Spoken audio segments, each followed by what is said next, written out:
आणखीन एक महत्त्वाची बातमी, कबूतरखान्यातील कबुतरांना खाद्य टाकण्याचे प्रकार अजूनही सुरूच आहे। आयुक्तांच्या आदेशानंतर सुद्धा कबूतरखान्यांबाहेर सूचना फलक लावण्यात आलेले आहे।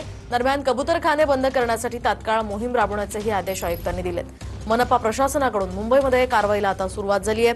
दरम्यान कबूतरखाने बंद करावे लागतील, त्याला दुसरा पर्याय नाही असंही मुंबई महापालिका आयुक्त भूषण गगराणी यांनी म्हटलंय।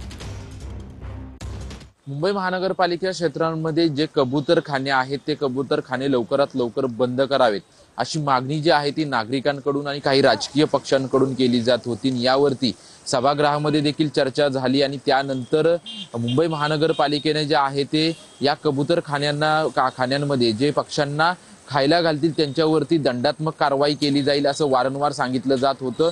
परंतु अजून देखील कारवाई करून देखील काही नागरिक जे आहेत ते खायला घातलत असल्याचा प्रकार समोर येत होता आणि त्यामुळे मुंबई महानगरपालिकेच्या वतीने आता मुंबईतील कबूतरखान्यांच्या ठिकाणी जे आहे ते सूचना फलक लावण्यात आलेले आहेत आणि नागरिकांच्या जीवनासाठी कबुतरांना खायला घालणं किंवा कबूतर आपल्या आजूबाजूला असणं हे एक गंभीर स्वरूपाचा आजार असू शकतो आणि श्वसनाचे आजार उद्भवू शकतात अशा आशयाचे बॅनर जे आहे ते मुंबई महानगरपालिकेच्या वतीने लावण्यात आलेले आहेत आणि या ठिकाणी पशूंना खाद्य टाकणे हा गुन्हा आहे आणि या गुन्ह्याकरता 500 रुपये दंड आकारण्यात येईल याची नोंद घ्यावी अशा आशयाचे बॅनर जे आहेत ते मुंबई महानगरपालिकेच्या वतीने जे आहे ते दादरच्या कबूतरखान्याच्या या ठिकाणी लावण्यात आलेले आहेत आणि नागरिकांना कबुतरांना खायला घालू नका अशा सूचना ज्या आहेत त्या सूचना देण्यात आल्याचं आपल्याला पाहायला मिळतंय। त्याचं कारण म्हणजे ठिकठिकाणी कबूतरखाने बंद करण्याचा घाट जो आहे तो राज्य सरकारच्या वतीने आणि मुंबई महानगरपालिकेच्या वतीने घातलेला आहे। परंतु अजून देखील